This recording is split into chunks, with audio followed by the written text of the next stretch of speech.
Olá, boas-vindas a mais uma exploração profunda aqui no nosso espaço. Hoje a gente tem um material, olha, que dá o que pensar. Um trecho específico, o capítulo 17 de Cartas de um Diabo a Seu Aprendiz, do C.S. Lewis. Exatamente. E para quem talvez não conheça tão bem, a estrutura do livro é genial, né? São cartas de um demônio mais velho, Fitafuso, para o sobrinho aprendiz, Vermebilha. Isso, ensinando as táticas para tentar um humano, o tal paciente. Exato. E o capítulo de hoje foca num pecado que, às vezes a gente esquece um pouco, né? A gula. Pois é, só que o Lewis, aliás, o Fitafuso, né, na voz dele, traz uma visão bem diferente, que vai muito além do óbvio do comer demais. É isso aí. Fitafuso não tá tão interessado no excesso puro e simples, que ele acha meio grosseiro até. O lance dele é uma forma bem mais sutil e, para ele, muito mais eficiente. A gula da delicadeza. É um conceito-chave na carta. Então, a nossa missão aqui é justamente mergulhar nesses argumentos, entender como o Fitafuso descreve essa gula, sabe, quase invisível, disfarçada, e por que ele acha que ela é tão poderosa para afastar o paciente do inimigo, como ele chama Deus. É fascinante, né? Usar essa perspectiva do tentador para mostrar nossas fraquezas, nosso auto-engano. Totalmente. Ok, então, vamos lá, vamos desempacotar isso. Bom, o ponto de partida do Fitafuso na carta é logo uma bronca no Vermebile. Ele tá repreendendo o sobrinho por subestimar a gula, sabe? Como arma espiritual. Ele acha que o Vermebile está sendo meio ingênuo quanto a isso. Exato. E Fitafuso até se gaba um pouco. Diz que uma das grandes realizações do inferno nos últimos 100 anos foi justamente fazer a gente esquecer da gravidade da gula. Ele nota como ficou raro ouvir sermão sobre isso, ou ver gente realmente preocupada com esse pecado na Europa da época. Nossa, que pesado. Uma engenharia social do inferno para banalizar um pecado. E como ele diz que eles fizeram isso? Não foi só falando, pode comer à vontade, imagino. Não. Foi mais sutil. Em vez de focar no exagero que pode dar na vista, gerar culpa mais fácil, eles investiram em cultivar essa forma mais disfarçada. A gula da delicadeza. Ah, então chegamos nela. E é aqui que fica realmente interessante, né?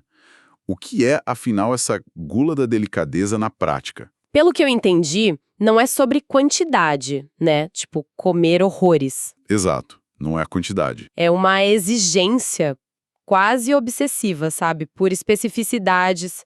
A pessoa transforma o gosto pessoal numa lei absoluta. O chá tem que estar naquela temperatura, a torrada naquela crocância. Detalhes mínimos que viram o centro de tudo. Isso. Caprichos que se tornam inegociáveis. E o Fitafuso, claro, dá um exemplo concreto. Ah, sim. A mãe do paciente. Ela é o retrato perfeito disso. Como ele descreve ela? Olha, ele diz que ela é uma obra-prima do demônio dela, o gomalósio. Um terror para quem recebe ela em casa ou para a cozinheira. A tática é sempre a mesma. Ela recusa o que estão oferecendo para todo mundo. Para depois pedir uma coisinha bem simples, né? Exato. Mas é um simples super específico. Sempre apresentado como algo menor, mais fácil. Quase como se ela estivesse fazendo um favor por pedir tão pouco. Lembro daquele diálogo clássico que ele cita? Ah, imagina, não se incomodem. Eu só quero um chazinho, sabe? Bem fraquinho, mas não muito fraquinho. E talvez uma torradinha de nada, mas bem torradinha mesmo, se não me faz mal. É quase cômico, mas tão real. Pois é. E aí que está a genialidade do disfarce. Como é um pedido por algo supostamente simples ou barato, ela se convence e tenta convencer os outros que ela é super moderada, um exemplo de temperança. Ela realmente acredita que não é gulosa. Acredita piamente, porque pede tão pouquinho, mas por baixo dessa capa de simplicidade... Tem outra coisa rolando, né? Qual motivação real, segundo o Fitafuso? Ah, ele não perdoa. Ele diz que a raiz de tudo é uma teimosia egoísta, implacável, de ter exatamente o que ela quer, do jeito dela, na hora dela. O trabalho extra que isso dá para os outros, a inconveniência... Isso não importa nem um pouco para ela. Zero. O que vale é satisfazer o capricho. O mundo tem que se adaptar ao paladar dela. É uma autoilusão muito bem construída. Impressionante como algo aparentemente pequeno, como um chá no ponto certo, pode esconder tanto, né? E Fitafuso não fica só na descrição, ele fala das consequências disso. Sim, ele é bem claro. Esse hábito constante gera um estado de impaciência crônica na pessoa. Qualquer coisinha fora do padrão dela é motivo para reclamar, para ficar de mau humor. E isso afeta tudo, imagino. Corrói a caridade, sabe? A capacidade de ficar feliz com o que te oferecem. Alimenta um egoísmo profundo. O foco é total no próprio umbigo, ou melhor, no próprio paladar. Ignora completamente os outros. O eu quero vira lei. Ele até descreve aquela cena no restaurante lotado, ela mandando voltar o prato porque tinha comida demais. A desculpa é nobre, evitar desperdício. Mas a análise do Fitafuso é mais psicológica. Ele diz que o motivo real não é o desperdício, é a ofensa pessoal, que a visão daquela quantidade exagerada causa a sensibilidade dela, a delicadeza. Como assim ofensa? A simples presença de mais comida do que ela queria naquele momento é um insulto para ela. É o auge de se colocar no centro do universo, entende? O mundo tem que caber no desejo dela. Pesado. E essa delicadeza não para por aí. O Fitafuso fala que isso evolui para um domínio total, um estado mental que ele chama de tudo que eu quero. Como é isso? É uma progressão, segundo ele. A busca sem fim pela maneira certa de tudo, ligado à comida, o chá, o ovo, a torrada, cria um padrão que nunca é alcançado. Porque a perfeição não existe, né? Exato. Então, como nada nunca está exatamente como deveria ser nesse ideal dela, a pessoa vive frustrada, desapontada. O estômago, ou melhor, a ideia do que o estômago dela merece, passa a ditar o humor, as reações dela o tempo todo. Parece horrível viver assim, sempre achando defeito em tudo. Mas por que Tafuso acha que essa gula específica se desenvolve? Qual a raiz disso para ele? Ele levanta uma hipótese interessante, no caso da mãe. Ele sugere que essa exigência toda pode estar ligada a uma certa nostalgia. Ela vive reclamando que hoje em dia nada presta, lembrando de uma época idealizada. Aquela frase clássica, no meu tempo sim, tinha empregado bom. Essa mesma. Só que Fitafuso, claro, não engole essa. A leitura dele é mais maliciosa. O que ele sugere, então? Ele sugere que talvez essa época de ouro fosse só um tempo em que ela tinha outros prazeres na vida, sociais, talvez românticos, intelectuais, que a satisfaziam mais.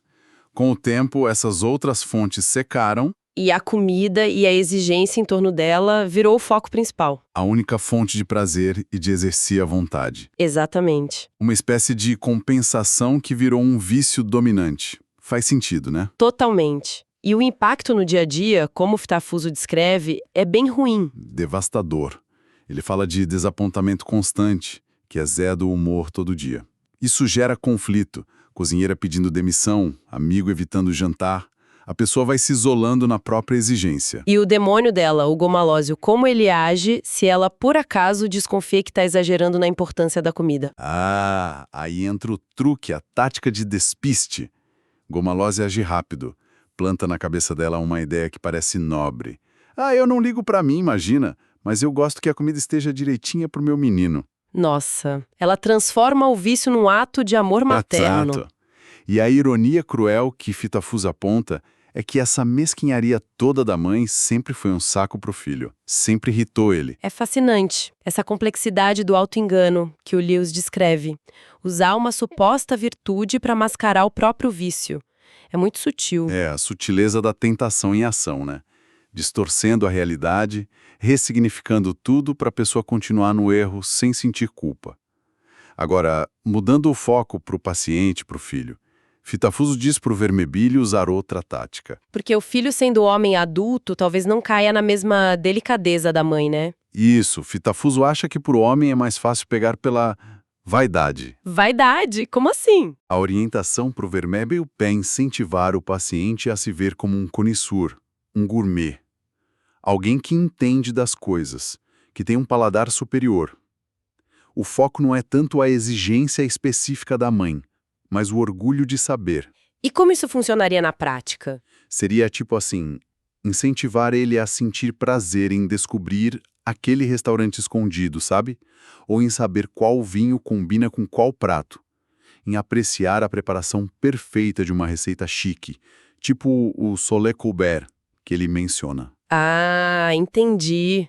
Muda da exigência pelo capricho pessoal para o prazer de se sentir especial, de ter um conhecimento que os outros não têm.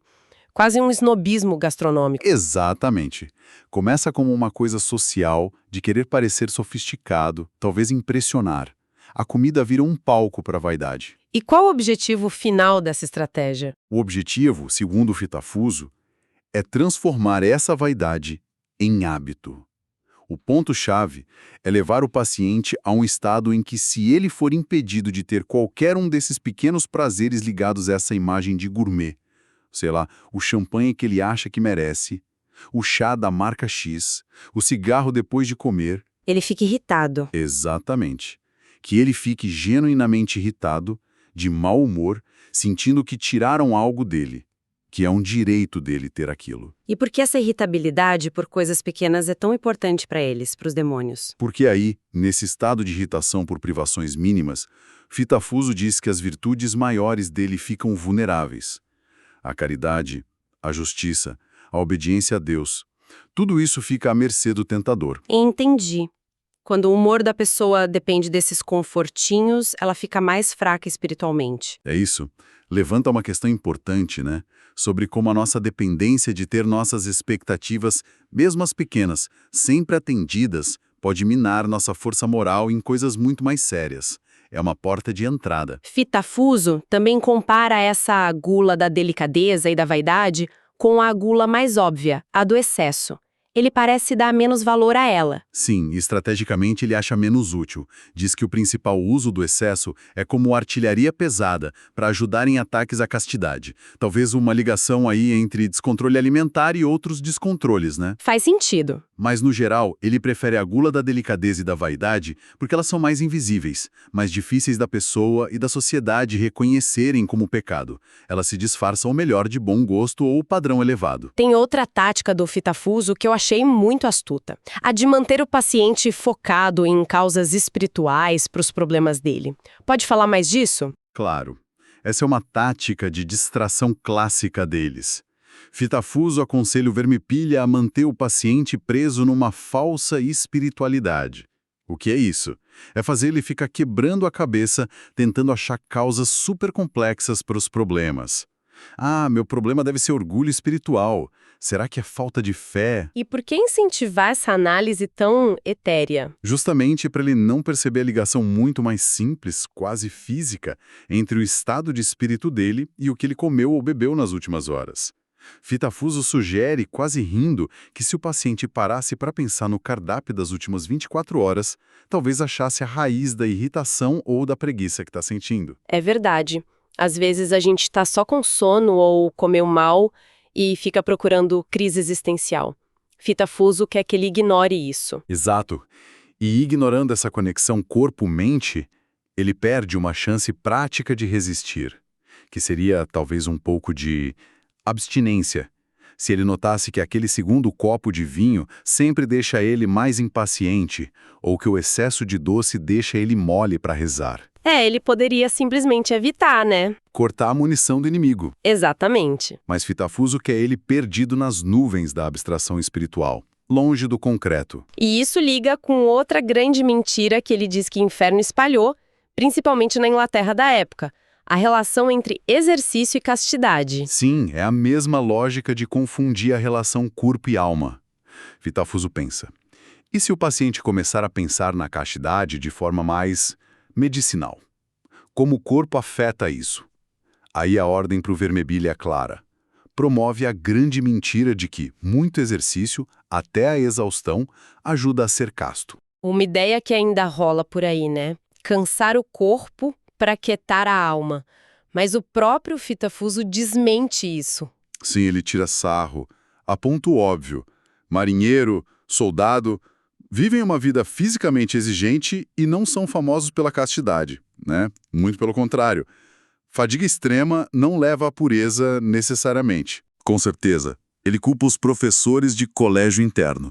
Diz que eles primeiro usavam a castidade como desculpa para justificar a importância do esporte na escola e depois passaram a recomendar o esporte para ajudar na castidade. Um ciclo vicioso de conveniência que servia a eles, não à verdade. Mais um exemplo de como as coisas se distorcem. Então, depois de passar por tudo isso, a crítica inicial, a gula da delicadeza na mãe, a da vaidade no filho, as táticas de distração, as mentiras sobre o corpo, qual é a síntese? O que tudo isso significa sobre a gula na visão de Lewis através do fitafuso? Olha, a grande lição é que a gula é bem mais complexa do que a gente costuma pensar. Não é só o glutão óbvio. O perigo maior, talvez, está nessas formas disfarçadas. A delicadeza, que é essa exigência toda, a vaidade, que se veste de sofisticação, e o egoísmo, que está por baixo das duas, né? Muitas vezes escondido atrás de um discurso de padrão elevado, ou até de cuidado com o outro. E as consequências não são pequenas, né? Vão além da mesa. Com certeza. As consequências que ele aponta são sérias. Irritabilidade crônica que estraga relacionamentos, dificuldade em ser paciente, grato, caridoso e, o ponto crucial, uma vulnerabilidade maior a outras tentações, porque a pessoa fica dependente de satisfazer caprichos mínimos para se sentir bem. As virtudes maiores ficam frágeis. É uma reflexão e tanto sobre como vícios que a gente considera pequenos, ligados aos nossos confortos, podem ter um efeito corrosivo enorme na nossa vida interior, no nosso caráter. Exato.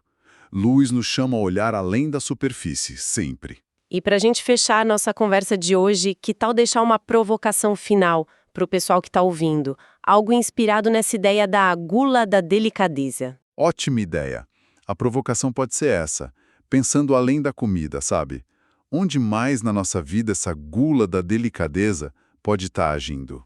Essa exigência, às vezes inconsciente, de ter as coisas exatamente do nosso jeito, disfarçada de preferência, de bom gosto, de necessidade. Como, por exemplo? Sei lá, talvez no jeito como a gente consome notícia ou entretenimento, esperando que tudo seja exatamente como a gente gosta. Ou nas relações, exigindo que os outros se encaixem no nosso molde, ou na impaciência com serviços que não atendem nossos caprichos na hora. Entendi. Onde mais essa necessidade de ter tudo do meu jeito pode estar nos dominando, sem a gente perceber? Exatamente.